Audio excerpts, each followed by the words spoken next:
Kepada yang terhormat Bapak Kepala UPD SMP S1 Braga, terima kasih atas waktu dan kesempatannya sehingga saya bisa melaksanakan wawancara pada hari ini. Wawancara pada hari ini adalah untuk memenuhi tugas demonstrasi kontekstual saya, yaitu tentang modul 3.1 pengambilan keputusan berdasarkan nilai kebajikan sebagai pemimpin. Demikian Bapak, minta waktunya untuk wawancara. Yang pertama, selama ini bagaimana Bapak mengidentifikasi kasus yang merupakan dilema etika ataupun rujukan moral yang ada di sekolah ini? Terima kasih untuk pertanyaan Ibu tadi. Permasalahan-permasalahan yang timbul di sekolah itu banyak juga. Maka dari itu, di dalam peningkatan problem-problem yang ada, terutama dengan kebajikan itu, tentang hal-hal yang harus diputuskan urgen di dalam sekolah ini, memang kami melalui studi kasus. Studi kasus itu apa kita kelompokkan, kita pilih yang mana. Yang dengan kebajikan-kebajikan yang ada ini, kita harus berhati-hati di dalam mengambil keputusan. Karena apa? Itu bersinggungan dengan etika dan moral, baik dengan guru maupun dengan siswa. Dengan demikian nanti bisa menghasilkan keputusan yang seimbang dan nanti bisa diterima oleh semua pihak. Gitu. Baik, terima kasih Bapak. Jadi saya simpulkan yang pertama ini dalam pengambilan keputusan intinya bisa diterima oleh semua pihak. Iya. Jadi semua pihak bisa menerima dan dengan legowo, karena ini sudah keputusan dan sesuai dengan permasalahan yang ada. Berarti di sekolah ini ada kasus mengenai dilema etika, begitu Bapak? Ada beberapa contoh kemarin. Jadi salah satu contoh misalnya guru dan siswa, siswa itu tentang etika. Jadi selain kita mengajarkan anak tentang ilmu, etika dan kebajikan dan tata krama lah kan itu, sehingga itu juga perlu kita lakukan di sini. Sehingga nanti akhirnya output dari murid kita dari UPD SMP 1 Braga itu siswa selain pintar, etikanya juga bagus. Terus kemudian yang kedua, selama ini bagaimana Bapak menjalankan pengambilan keputusan di sekolah, terutama untuk kasus di mana ada dua kepentingan yang sama Bapak. Jadi sama-sama benar kepentingan tersebut, sama-sama mengandung nilai kebajikan di antaranya. Pengertiannya misalnya dalam kasus ini benar gitu ya, benar sesuai peraturan, ini tapi benar juga sesuai kondisi. Nah, di dalam seperti guru ya Pak, ya, guru sesuai peraturan kan harus datang ke sekolah jam 7 maksimal ya. Dengan ada pertimbangan mungkin seorang guru dengan kondisi dia sakit ya. Bapak, kondisi sakit kan tidak bisa dipaksakan benar melawan benar, itu bagaimana Bapak menyikapi? Saya kira itu adalah kebijaksanaan dari seorang kepala sekolah, dan kepala sekolah pasti paham. Artinya dalam keputusan ini yang jelas kita memberikan sesuatu yang tidak melanggar keaturan, tetapi dengan apa? Dengan kondisi yang sekarang. Ya, contoh peduli terhadap kondisi teman misalnya sakit misalnya terlambat ya, atau izin atau apa, itu kita harus memberikan prioritas, karena apapun di dalam pengajaran itu dibutuhkan oleh seorang guru adalah kesiapan baik mental maupun kesehatan, sehingga nanti akan menghasilkan pembelajaran yang sempurna seperti itu. Terus kemudian yang ketiga, kira-kira langkah seperti apa yang biasanya Bapak lakukan ya, misalnya ada sebuah kasus atau masalah di sekolah ini, Bapak prosedurnya itu seperti apa Bapak? Yang selama ini saya putuskan adalah melalui pemetaan. Itu pemetaan kasus apa? Nah, tadi di depan itu di suatu lembaga itu kasus itu banyak. Jadi pemetaan misalnya kenakalan anak kurang aktif di kelas, anak yang sering tidak masuk, atau anak yang sering berbohong. Jadi kita petakan sehingga dalam kasus itu kita bisa membedakan mana yang memang harus betul-betul mengena pada kasus itu. Contoh, anak yang sering tidak masuk. Kenapa tidak masuk? Satu, mungkin tidak ada perhatian dari orang tua. Yang kedua, banyak kasus di sini anaknya masuk tetapi tidak sampai sekolah. Ya, yang ketiga, pengaruh dari teman dari luar. Itu salah satunya seperti itu. Terima kasih. Untuk prosedurnya itu berarti langsung prosedur kasus itu Bapak memutuskannya, maksudnya itu melalui musyawarah atau yang jelas kami tidak langsung, karena di bawah kami ada mulai wali kelas, mulai kesiswaan, dan yang terpenting dalam pembinaan siswa di sini adalah guru BK. Jadi kalau BK itu harus dilibatkan, karena Bapak Ibu guru BK itu yang bisa memetakan mana-mana ya.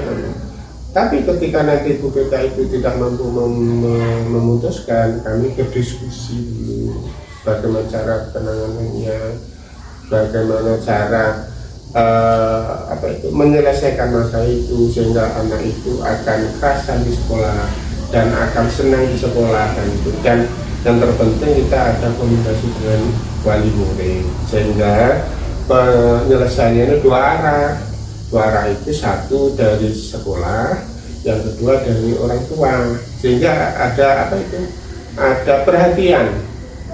Semoga dengan perhatian dua faktor itu nanti akan membuat anak itu akan semangat lagi untuk bisa kembali ke sekolah.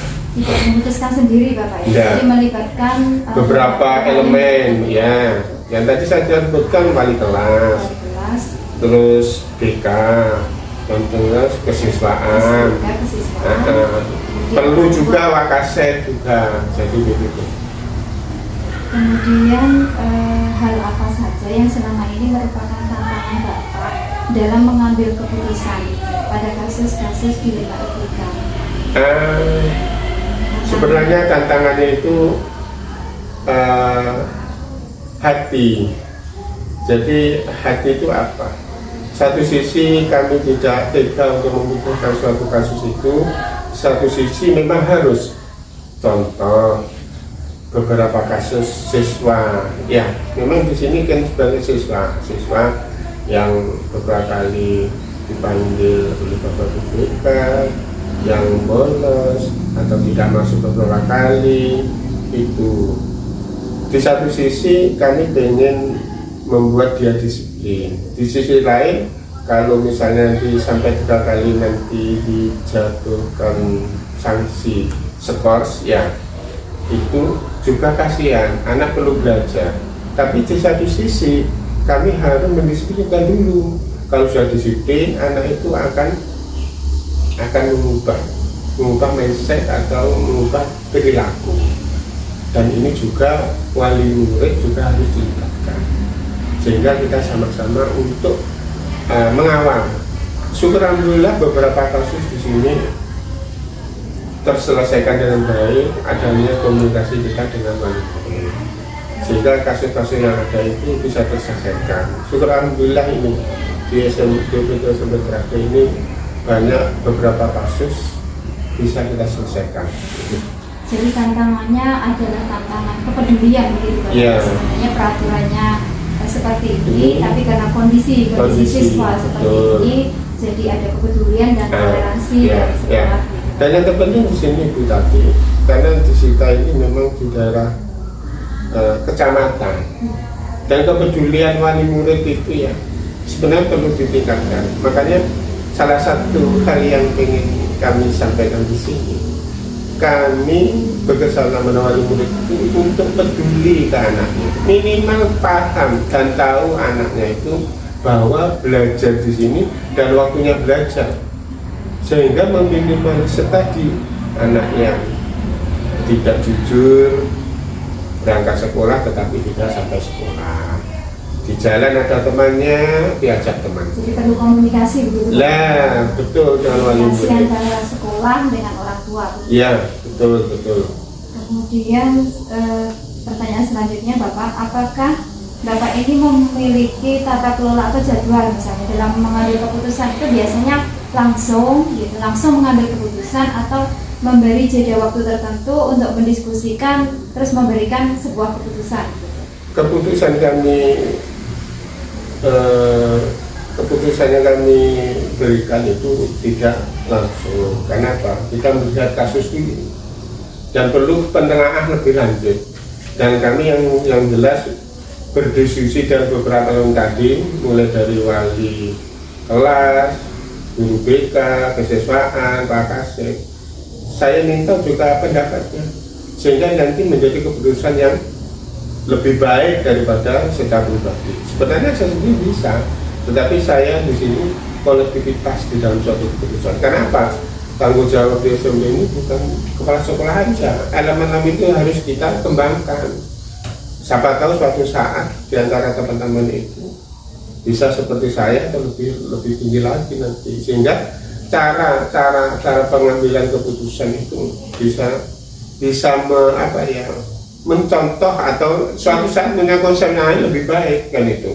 Bukan mencontoh seperti saya aja, tapi akan menjadi konsep kolegial ya. Ya, jadi itu beberapa elemen tadi itu ya. Jadi apa yang Bapak putuskan atau Bapak lakukan di sini intinya nantinya kedepannya bisa dijadikan teladan begitu Bapak untuk teman-teman yang lain.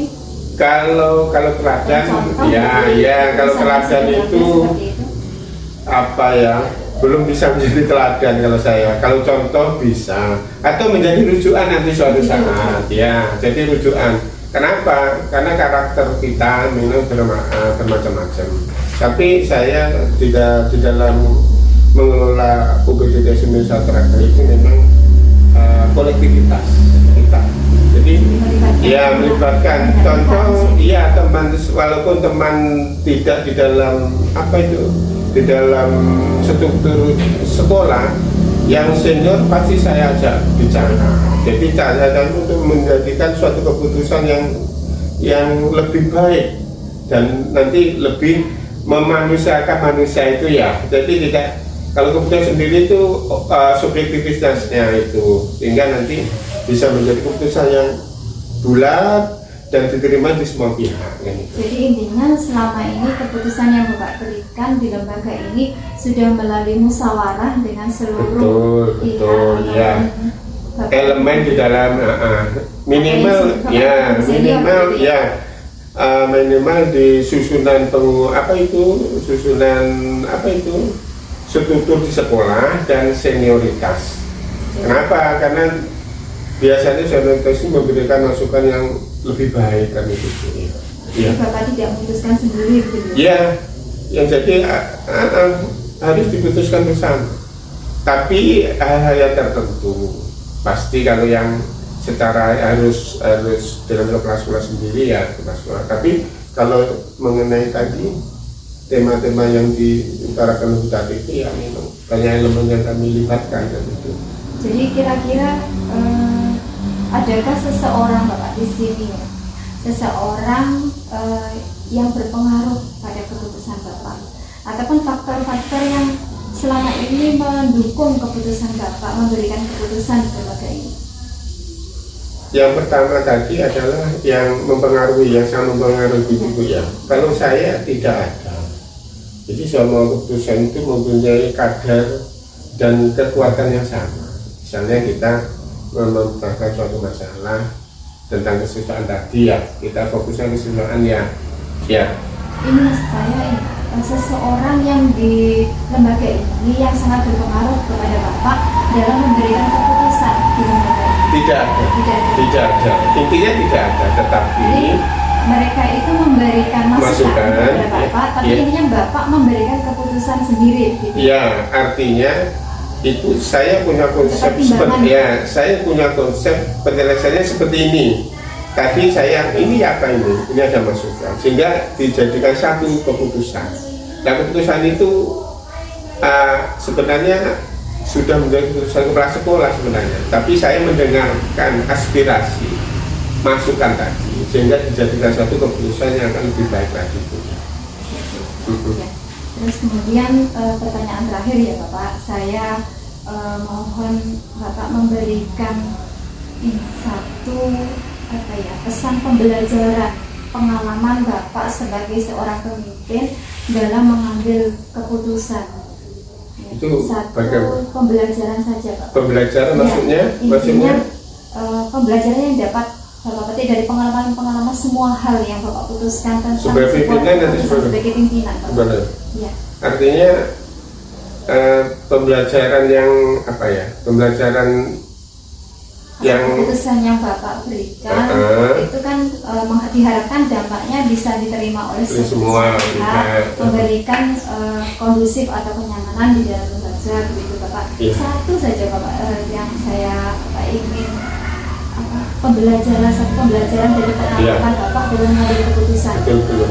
Saya kira di dalam saya memimpin lembaga di sini ini sebenarnya kami segala keputusan itu didasarkan adalah peraturan dan peraturan yang ada, baik peraturan secara lokal kedinasan di sekolah ini maupun dari dinas. Kami sampaikan apa adanya, ya, sehingga nanti saya mengajarkan pada teman-teman bahwa apa yang saya sampaikan itu memang betul-betul dengan kejujuran yang kami sampaikan tadi. Kenapa pimpinan harus jujur? Jadi kenapa harus jujur? Apa yang ada di lembaga ini adalah suatu tanggung jawab kami sebagai pimpinan. Kenapa? Misalnya ada peraturan dari daerah, deadline-nya jam 7, pulang jam 2, saya sampaikan. Sehingga akan berdampak pada apa itu hak dan kewajiban dari teman-teman. Ya, terutama kewajiban terhadap pengajaran di sini. Karena memang saya pengajaran di sini nomor 1. Kalau gurunya tidak disiplin, pastinya siswanya juga bisa tidak disiplin. Dari situ kami menanamkan bahwa apa yang saya sampaikan itu memang betul-betul aturan dan peraturan dan tidak dipaksakan di sini. Sudah harus dengan sadar. Kecuali tadi itu yang didapat kalau ada yang sakit, anaknya sakit, itu kan perlu apa itu? Perlu apa ya? Bicara toleransi, toleransi dan nilai-nilai kebajikan. Tadi iya, dan tidak harus dipaksakan. Maka dari itu apa yang kami terapkan di sini ini adalah sebenarnya untuk pembelajaran kita semua, baik saya maupun rekan-rekan guru maupun guru, bahwa aturan itu kita harus junjung tinggi, harus kita apresiasi yang tinggi.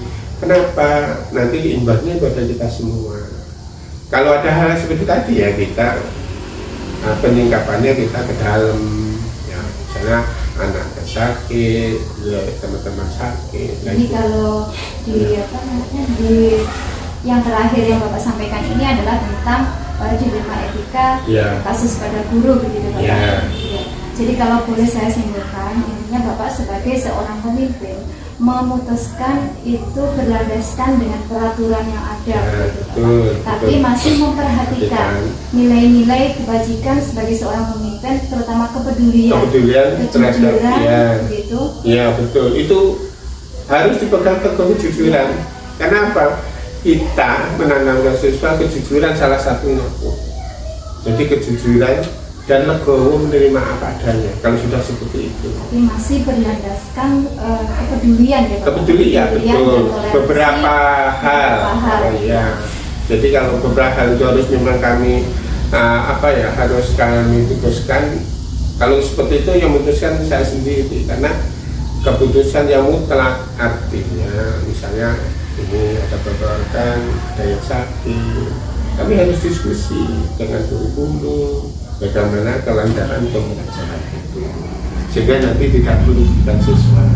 Satu sisi teman bisa beristirahat sakit, satu sisi siswanya tidak mendapatkan pembelajaran, karena itu intinya pembelajaran itu jangan sampai terganggu dengan beberapa hal, harus kita tanggulangi bersama. Maka dari itu kalau rekan-rekan sudah paham ternyata aturan dan peraturan di sini dan memahami, insya Allah akan gampang di dalam pembelajaran di sekolah kita. Cukup sekian wawancara saya hari ini. Saya mendapatkan banyak pengalaman dan manfaat dari wawancara ini. Terima kasih saya sampaikan kepada Bapak. Sama-sama. Assalamualaikum warahmatullahi wabarakatuh. Waalaikumsalam warahmatullahi wabarakatuh. Assalamualaikum warahmatullahi wabarakatuh. Waalaikumsalam. Yang saya hormati Bapak Kepala SMA Negeri 1 Kamal.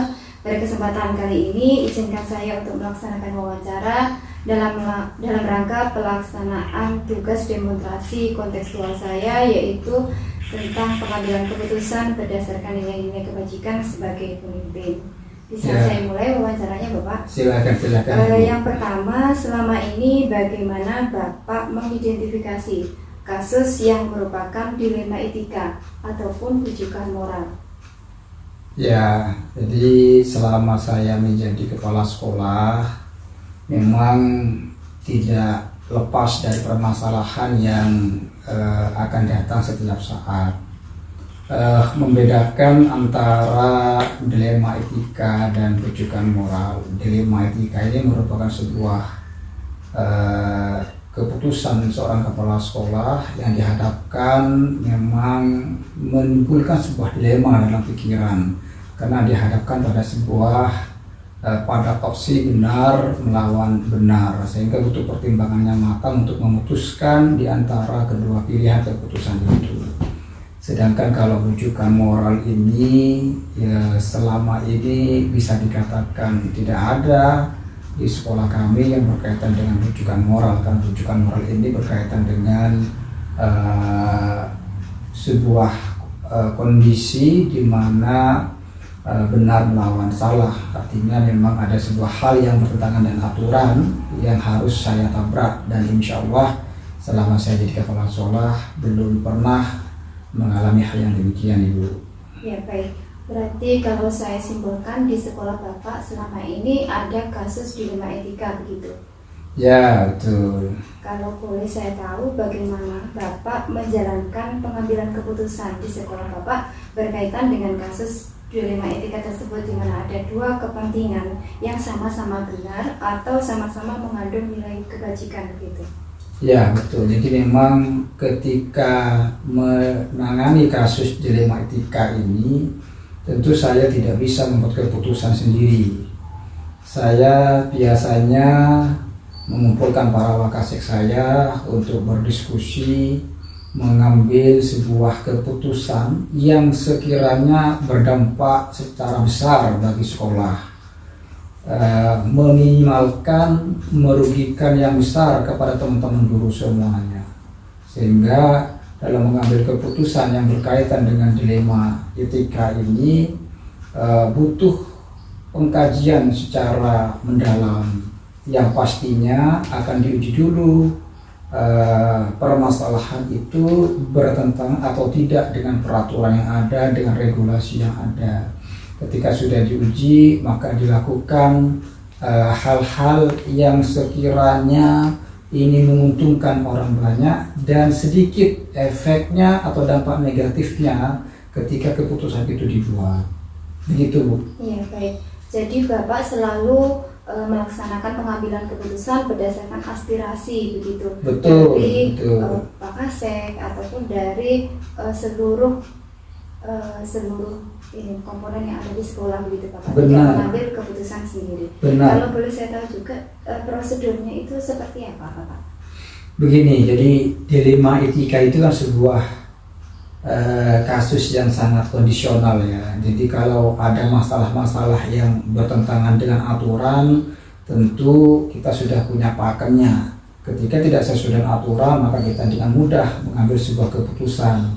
Namun ketika dibenturkan dengan sebuah kasus dilema, maka butuh pertimbangan yang matang. Maka langkah-langkah pertama yang saya lakukan adalah mencari data, mencari informasi, apakah secara observasi atau wawancara dengan orang-orang terkait untuk menyelidiki kasus yang terjadi itu. Setelah kasus itu sudah kita mendapatkan datanya, kita coba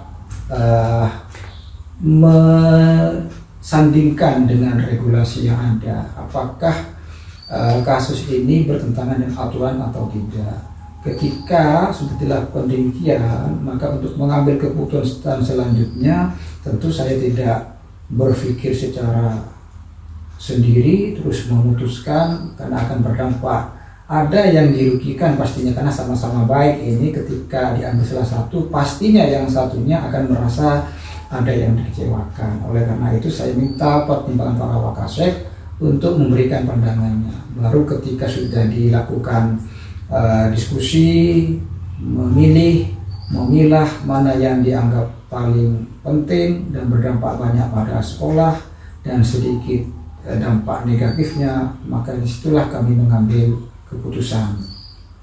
Terus selama ini Bapak dalam mengambil keputusan itu kira-kira hal efektif apa yang sekiranya bisa menjadikan Bapak bisa mengambil keputusan dengan tepat begitu? Mengambil keputusan dengan tepat itu yang pasti karena kita bekerja pada sebuah instansi pemerintah, tapi juga tidak bisa dipungkiri kita bekerja sama dengan teman-teman yang juga adalah manusia. Pertama jelas bahwa sebagai seorang kepala sekolah paham betul tentang regulasi yang ada, sehingga apa yang kita lakukan tidak berbenturan dengan regulasi. Yang kedua adalah kita melihat tentang aspek manusianya, kemanusiaannya. Karena orang itu pada hakikatnya bekerja ingin hatinya tenang, bahagia, sejahtera, sehingga ketika bekerja juga akan merasa nyaman dan akan tercapai tujuan dalam bekerja itu. Jadi intinya Bapak dalam mengambil keputusan diharapkan keputusan tersebut dapat diterima oleh semua pihak, begitu Bapak? Betul sekali. Terus kemudian apa saja kira-kira Bapak yang menjadi tantangan dalam mengambil keputusan tersebut? Ya, jadi memang di dalam mengambil keputusan yang penuh dengan dilema itu, yang pasti keputusan ketika dibuat saya sampaikan pada warga sekolah. Saya sosialisasikan pada warga sekolah, termasuk alasannya mengapa mengambil keputusan itu sehingga warga sekolah bisa memahaminya. Tentu tantangannya kan ini adalah kasus dilema, pasti ada yang dirugikan, ada yang dikecewakan. Nah, disinilah tantangan bagi saya, bagaimana saya membuat keputusan menguntungkan bagi sekolah atau kemajuan sekolah, tetapi ada orang yang dikecewakan, tapi kekecewaan itu bisa diterima. Ini menjadi sebuah tantangan bagi saya, bagaimana meminimalkan kekecewaan itu pada orang tersebut sehingga orang tersebut tetap semangat untuk mengabdikan dirinya dalam dunia pendidikan. Begitu Ibu. Baik. Jadi yang diutamakan dalam pengambilan keputusan adalah yang pertama tetap lembaga, begitu? Oh, pasti. Ya. Terus kemudian apakah Bapak ini memiliki jadwal dalam pengambilan keputusan? Misalnya ketika ada sebuah masalah, Bapak langsung mengambil keputusan atau memiliki jangka waktu tertentu dalam mengambil keputusan, begitu? Ya. Kalau masalah itu datangnya secara spontanitas. Masalah itu tidak pernah direncanakan karena masalah itu sebuah kasus yang ada di lapangan, sehingga tentu saya selaku kepala sekolah tidak ada jadwal khusus bagaimana menangani masalah-masalah yang demikian, apalagi kasus dilema etika. Karena kasus itu muncul dalam proses berjalannya waktu, muncul sebuah kasus, dan ketika itu juga saya harus segera tepat untuk mencarikan solusi yang tidak berdampak lebih banyak kepada kepentingan pendidikan khususnya di sekolah. Jadi tidak ada jadwal khusus. Betul, jadi tidak ada masalah, ya. Bapak bisa langsung mengambil keputusan. Langsung mengambil keputusan, betul. Kalau masalahnya kasusnya ringan, maka tentu saya cukup diskusi dengan yang bersangkutan, menemukan sebuah solusi yang terbaik untuk semuanya, saya putuskan. Tapi ketika masalahnya agak berat, maka tentu saya butuh masukan pemikiran dari teman-teman waka yang lain, karena saya yakin sekali bahwa saya pun ada keterbatasan pemikiran saya dalam mengambil sebuah keputusan. Oleh karena itu saya butuh masukan dari teman-teman semuanya, begitu. Kalau boleh saya tahu, adakah seseorang Bapak yang di lembaga Bapak yang kira-kira selama ini mempermudah Bapak dalam mengambil keputusan atau yang mempengaruhi istilahnya Bapak ketika mengambil keputusan? Jadi seseorang ini yang pengaruhnya besar kepada Bapak? Ya, pengaruh besar tidak. Sebagai kepala sekolah di SMA, tentu saya punya wakil kepala sekolah. Ada 4 wakil kepala sekolah, kurikulum, kesiswaan, sarana dan humas. Dari 4 waka ini memang ada 1 wakil kepala sekolah yang senior, paham betul tentang sekolah, sehingga pertimbangannya lebih bijak, tidak mempengaruhi. Tetapi ketika diskusi bersama, pemikiran beliau ini lebih objektif, lebih bijak, sehingga terkadang saya lebih setuju dengan pemikiran-pemikiran beliau ini, yakni wakasi kesiswaan di SMA kami, begitu Bu. Baik, ini pertanyaan terakhir Bapak. Pertanyaan terakhir ini, dari semua hal yang Bapak sampaikan tadi, kira-kira adakah pembelajaran yang dapat saya petik sebagai pengalaman saya untuk mengambil keputusan begitu? Ya, dari diskusi kita yang terjadi pada kali ini kan mencoba mendalami tentang sebuah keputusan seorang kepala sekolah. Menjadi seorang kepala sekolah ini ibaratnya orang tua bagi sebuah lembaga yang sifatnya bukan menyuruh, mendikte, tetapi bagaimana mengayomi. Konsep yang bagus seorang pemimpin itu adalah bagaimana teman-temannya atau anak buahnya itu bahagia, senang, sejahtera, sehingga semangatnya menjadi tinggi ketika dia melakukan sebuah tugas dia sesuai tupoksinya. Oleh karena itu, menjadi seorang kepala sekolah itu harus bijak dalam mengambil keputusan. Terkadang apa yang kita dianggap benar belum tentu itu selaras dengan pemikiran-pemikiran orang banyak. Oleh karena itu butuh yang namanya pemikiran dari orang lain, dengan syarat yang penting tidak berbenturan dengan regulasi atau ketentuan yang ada. Baik, terima kasih. Jadi kalau saya simpulkan, menjadi seorang pemimpin intinya adalah mengayomi dan harus bijak dalam mengambil keputusan. Betul. Gitu, sehingga keputusan yang diambil itu dapat diterima oleh semua pihak. Betul. Gitu. Ya. Baik, terima kasih. Saya sampaikan pada wawancara kali ini, saya banyak mengambil manfaat, ya, banyak mengambil pembelajaran dan pengalaman dari Bapak sebagai seorang pemimpin. Terima kasih saya sampaikan.